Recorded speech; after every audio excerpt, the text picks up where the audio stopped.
Ito, inabot na sila doon hanggang doon. Yun, yung may ano na yun. O yun, malapit na doon sa may pinaka-boundary. Eh, tumigil sila sa lakas ng ulan. Ayan na, napuno na yung tubig. Puno na rin dito. Nawalan pa rin hanggang ngayon.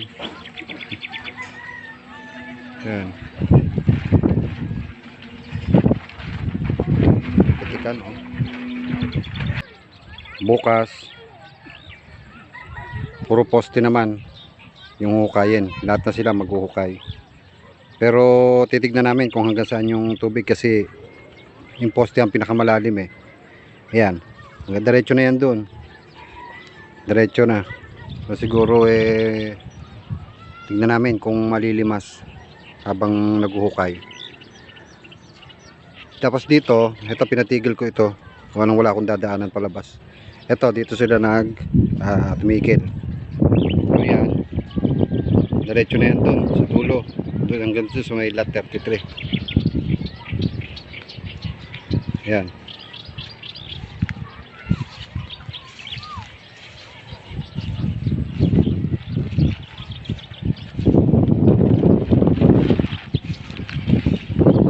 Ayan hanggang lot 33. Tapos may hukay na sila dyan.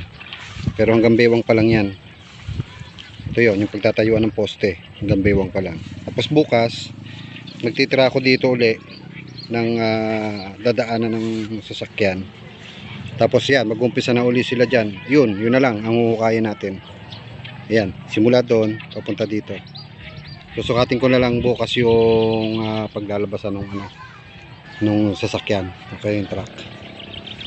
So ayan, yan ang wala pa. Ito wala na to ha. Ito lang dito lang. Kapag ganun. So ito, may bubong na rin to. Ayan. Ayan, may bubong na siya. Ayan, pantay nito. Ayan yung pantay niyan. Kanina dumating yung tubo, yung in-order ko kasama ng 5 semento. Para dito sa pag-flooring. Ayan, meron ng ano yan. Po-flooring ka na lang yan, tatap-tapin na lang yan. Pag tumigas-tigas. So, ayan. So, medyo mahaba-haba na yan.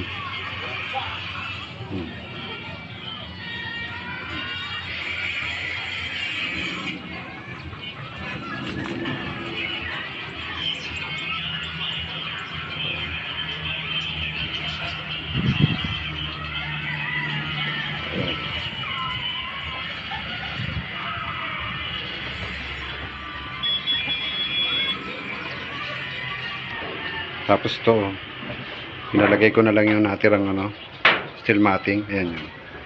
Para may hangin. Ayan, open siya. Tapos sa taas, pinalagyan ko ng ito, sakulin. Ayan. Pag umulan, baba ko lang siya. Ito, may lubid dito. Ayan. Bababa lang siya.